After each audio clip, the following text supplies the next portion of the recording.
Sveiki vēlreiz. Tātad mazliet palauzu galvu un visu, ko es redzu. Ja es pareizi izprotu, tad divas šeit veramās durvis nav nepieciešams. Pilnīgi pietiktu, ja mēs tiktu klāt tikai vienai veramai durvī.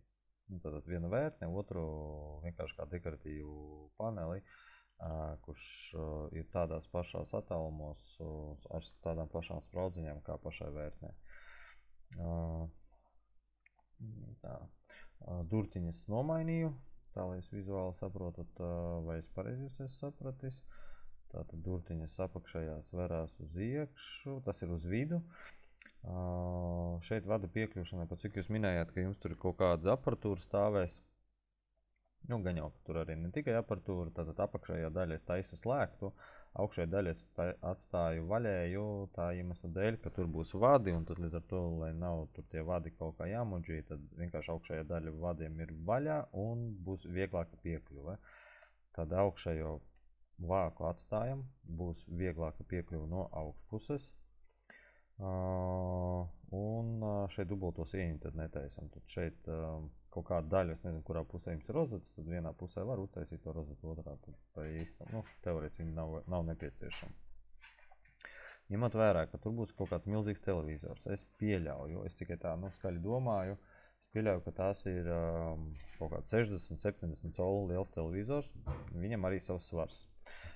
Gribētu saprast, kāds vispār tam televizoram svars ir, jo ņemot vērā katra paneļa svaru, tad te ir jānotur tam virām eņģiem, tai vērtnei jābūt apmēram virs 120 kg noturībai, jo pie atvērtas vērtnes, tad, lai nav lauziena, un ko es te redzu, tādu optimālāku risinājumu, tas ir metinēt metāla karkasu, tur pieņemsim profils kaut kādu 45 vai 50 uz 50 metāla to tādu kā kāju, pie kura tad tiek piemetināta vai pieskruvēti viras, un attiecīgi tad tas viss ir stingri, smuki, izturīgi. Un šo daļu tad stiprināt pie sienas klāt, te pie sienas stiprināt. Protams, konstruktīvi jāpadomā, vai nu tad liekam brusu, tur vienkārši man ir jāpalauž galvu, un tad es varētu saprast, kā tad īsti viņu stiprināt.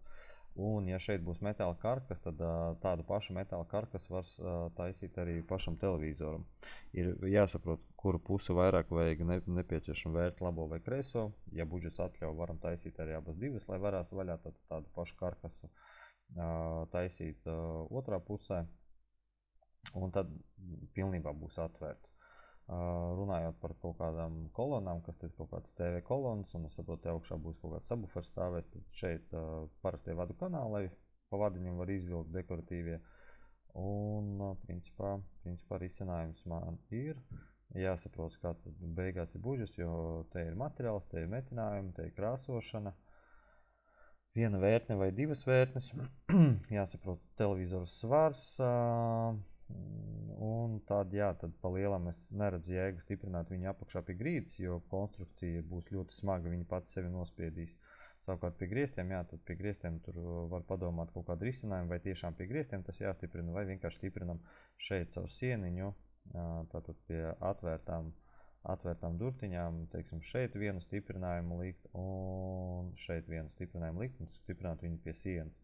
Jo konstrukcijas dziļums ir 50 mm, tas ir 50 cm, viņa noteikti neapgāzīsies. Vienīgais risks varētu pastāvēt tad, ja ir atvērta durvis, dēļ tā televizora svara, tas varētu, teiksim, viņu nedaudz sagāzelēt, bet drošībai tad vienkārši pie sienas piestiprināt ar, teiksim, tiem pašiem kamaru stiprinājumiem, kamaru uzkarēm, kuras uz vienu uzkaru spāri ir 240 kg uz spiedienu uz leju. Principā uz izraušanu tur, katrs stiprinājums tātad tiek ieprasēts šeit plātnē, un pie sienas plātne tiek piestiprināta uz 4 dībeļiem. Es domāju, tur pilnībā pietiktu. Mēs skapi, kas svēra 420 kg, skārām uz 4 kamaru stiprinājumiem kopsumā. Tie bija 480 kg, un tas skapis karājās joprojām pilnībā. Var teikt, skapis pat ir smagāks nekā viss šī konstrukcija kopumā ņemot.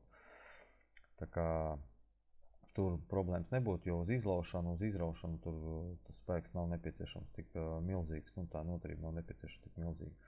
Vēl runājot par vadiem, tātad, ja mēs šeit tiekam klāt, attaisot vaļā, tiekam klāt šeit pie vadiem, un no šīs puses tiekam klāt pie vadiem, mēs tos vadus smuki varam sakārtot, un tad izlaist pa kanālu augšā. Tātad ar roku tur mierīgi varēs piesprausties, visur saspraust, izlaist caur kanālu, teiksim, taisīt kaut kādu vienkārši iegriezumu un palaist uz televizoru, un attiecīgi šeit apakšā varēs palaist uz otru, tā teikt, nu tad vads iznāk šeit cauri, šeit būs piekļuva no augšpuses, lai caur šeit vadu kanālu pie tumbas pieslēgt, nu, no otrā pusē tieši tas pats. Es redzu šādu risinājumu šobrīd, ja ir kaut kādas citi priekšlikumi, droši varam izskatīt, bet, nu, katrā ziņā risinājums ir jāsaprot, kāds ir budžets, konstruktīvi. Sākotnēji man te bija arī paredzēts materiāls 16 mm, bet jūs izvēlētais tonis nav pieejams 16 mm, tur ir pieejams tikai 18 un 10 mm biezumā. Līdz ar to tas nedaudz sadārdzina to visu konstruktīvi. Un jāpadomā par laušanas posmiem. Tātad materiāli, pat cik konstrukcija ir ap 3 metri, materiāla loksni 2,80 augstumā. Tad kaut kur jāparedz, kur tad mēs taisam to laušanas posmu. Šeit mēs varam taisīt augšpusē, no iekšpuses, savukārt no ārpuses tad var taisīt laušanas posmu šeit apakšpusē, jo, nu, es vienkārši fiziski nevaru 2,90 uztaisīt to plātnes garumu, nu, un attiecīgi arī gan augstumā, gan platumā. Tur jāpadomā, kur tad mēs taisim to laušanas posmu, un tas attieksies pilnīgi uz visiem. Teiksim, dekoratīvām uzlikām priekšpusē mēs varam to laušanas posmu taisīt vienā līnijā līdz ar šiem skapīšiem, tad viņš no priekšas vismaz vizuāli izskatīsies vienādi, nu, un sānu balstiem tad tur jāpadomā. Un kas attiecas arī šeit, lai neveidotos tā sprauga, tad, nu, nevis sprauga, bet neveidoties ieliekums, tad šeit vienkārši 16 mm materiālu liksim iekšā, un tam visam ir fantastiski jānotur. Nu, tā kā tur var nopirkt saplāksni, un vienkārši saplāksni plātnes ir pieskrūvēta klāt, un tad tas viss būs stingrs, un šeit vairs nenosēdīsies. Nu, ar domu tā, ka šeit arī varēs ar kāju mierīgi uzkāpt, un tam visam jāsapras.